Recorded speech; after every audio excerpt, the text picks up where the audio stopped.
Lord, ako po'y dumadalangin sa inyo na sana po itigil na po ang ulan.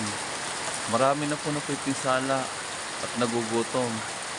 Panginoon, alam ko kayo lang po makapagpigil sa mga nangyayari sa amin.